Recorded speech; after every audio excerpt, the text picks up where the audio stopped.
Hi, my name is Ashley Kern. Today I'm going to discuss a few important terms and concepts related to health and pathophysiology. A disease is an illness that one can acquire at birth or develop over time throughout their life. It's a physiological dysfunction in one or more of the body's systems. A patient does not need to be sick or feel sick or have any symptoms to carry a disease. According to the article, all you need to know about tuberculosis, published in Medical News Today, tuberculosis, which is better known as TB, is a serious infectious disease caused by a bacteria which is spread from person to person in airborne droplets. TB in its active state can affect multiple systems of the body, especially the lungs, and it can be fatal. Latent TB is where the bacteria remains in the body in a dormant state. It causes no symptoms and it is not contagious. It's estimated that 1/3 of the world's population has latent TB, and this is a great example of how you do not need to have any symptoms to have a disease. According to Stanley Robbins' article in Encyclopedia Britannica, disease classification is used for compiling statistics on causes of illness and causes of death. Through disease classification, looking at the mortality and morbidity rates, researchers are able to track down what illnesses are prevalent in what regions at what time. Robbins discusses how lung cancer, which was once a rare form of cancer, became increasingly more prevalent in the mid-20th century. Through the disease classification findings, an investigation was started to look at the possible causes of the increase. It was concluded that the occurrence of lung cancer was closely associated to the increase in smoking cigarettes. Etiology is the study of the cause or the origin of a disease.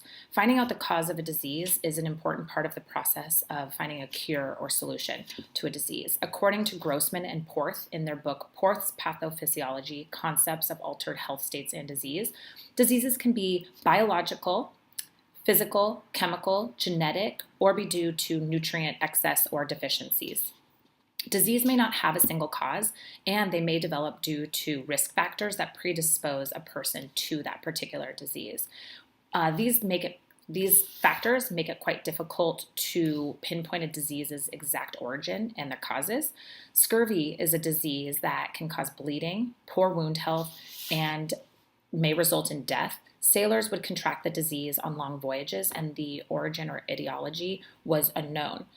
Later, it was discovered that scurvy was due to a vitamin C deficiency. Now, scurvy is nearly eradicated, except for a few developing countries where they suffer from malnutrition.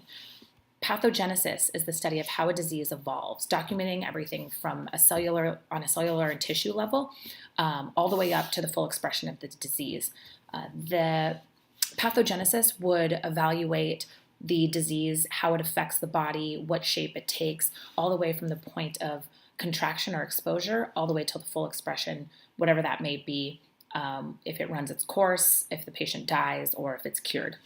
Signs and symptoms are the abnormalities that can indicate a potential medical condition. According to nature.com, the symptoms of a disease are the subjective conditions that are only apparent to the patient. Some examples would be back pain or lethargy.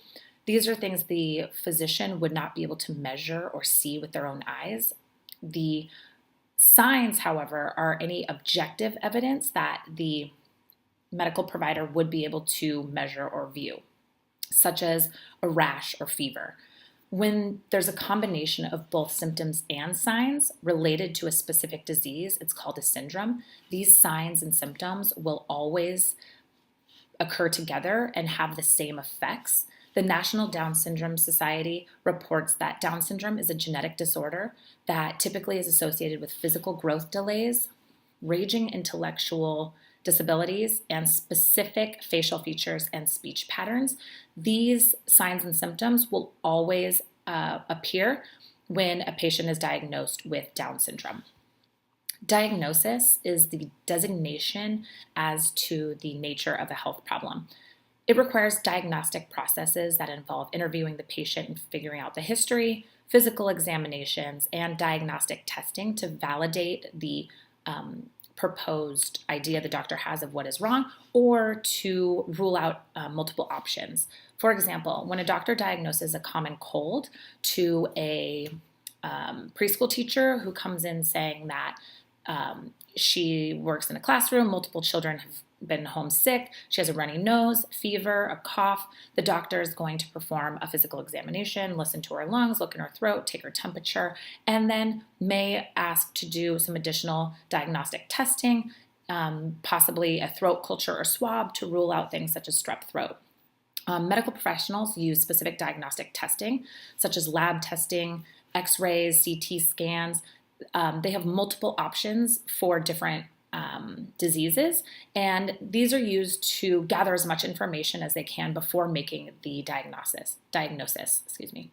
Complications are possible adverse reactions of a disease or due to treatment options. Some common examples of complications are adverse effects to medication or antibiotics, or possibly an infection from a surgery or procedure through an IV line or catheter. Those would be unforecasted negative results due to the treatment options.